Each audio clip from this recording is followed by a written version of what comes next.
Once upon a time, a fourth grader with wild brunette curls and Philadelphia Eagle sweatpants leaned over to his classmate and whispered, "What did you get on your test?" It might seem like a kind, compassionate question for a fourth grader to ask, but this time it was not. Because the kid with the curls was fishing. He was really hoping his friend would return the question, What did you get on your test? Because the fourth grader did great on the test. And he didn't want to keep that news to himself. He wanted to boast about it. He wanted the whole class to know about it. And I shouldn't have started that story with once upon a time, because that's my story. I have been a competitive kid since I came out of the womb. I cannot remember a time in my life when I didn't care about how my life and my performance compared to other people. I remember in third grade, actually, I got my first ever A- in school. And you know what I did?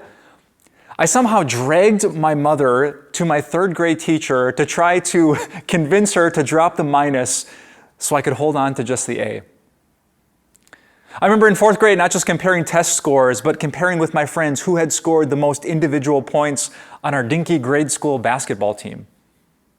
In fifth grade, I got into a huge argument with my teacher about the number of reading points I had. I was trying to convince her that cartoons and comic books counted because they were words on a page just like any classic novel. In sixth grade, I took the ACT. Twice. Some people would go out and smoke during the breaks. I could barely reach the water fountain because I wanted to do the best. When I got to high school, I wanted to be the best. I have always been a competitive Christian, and that's true even today. I'm a grown middle-aged man, but do you know what I did when my family recently came home from a road trip vacation? I asked my wife, "Do you think we could unpack everything in 15 minutes?" And she rolled her eyes because she knows this about my heart, but I want everything to be a competition and a comparison. How about you? Are you one of those Christians like me who counts? Who's constantly aware of all the numbers? Who knows where you stand when it comes to athletics or academics or social media or sales at your job? If so, let me ask you a question. Is it good to be a competitive Christian? Is competition against the will of our Father in heaven? Well, the biblical answer is this. Competition is not necessarily a good thing or a bad thing. It's just a thing. It's like a brick. You could take a brick and smash it through someone's window. That'd be a bad thing. Or you could take a brick and build a hospital or an orphanage, which would be a very good thing. The question is not the thing itself, it's what you do with it. And that's what I want to talk to you about in the next few videos. How can competitive Christians use their competition to be a good thing for God and not a bad thing that goes against God? Because you've seen both, right? If you're competitive, I'm guessing you're pretty good at things. You have that inner drive and motivation that wants to exceed and excel, to use all of the gifts that God has put in your heart, your mind, and into your hands for the glory of His name. I've seen that in my life, that God has allowed me to exceed and excel, have some influence. That's a good thing for His kingdom. And the other 94% of the time, it's a really tempting thing, right?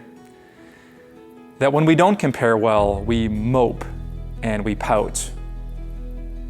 God blesses us with a 75-degree day and a body that can run around a field, but if you don't play well, you throw away the whole day. You can be sitting in 2,000 square feet of air-conditioned blessing with ice cream waiting for you in the freezer, but when you check social media and the numbers aren't good, you feel like you're not blessed, but cursed. Right? It's a challenge to be competitive. And that's why in the videos to come, I want to talk about all the comparisons that people like us make. We compare our bodies to other people's bodies. We compare our intelligence to other people's intelligence. We compare ourselves on social media. We even compare our faith to the faith of other Christians? How can we resist some of those temptations and use our competition for the glory of God? And we're going to get there in the videos to come, but I want to lay down a foundation with this great passage from the Apostle Paul. In Philippians chapter 4, the Apostle Paul says, I have learned the secret of being content in any and every situation. He says in verse 13, I can do all this through God who gives me strength. Paul learned the secret of being content, and it wasn't another win, it was just more of him. In these videos, that's what I want to give you.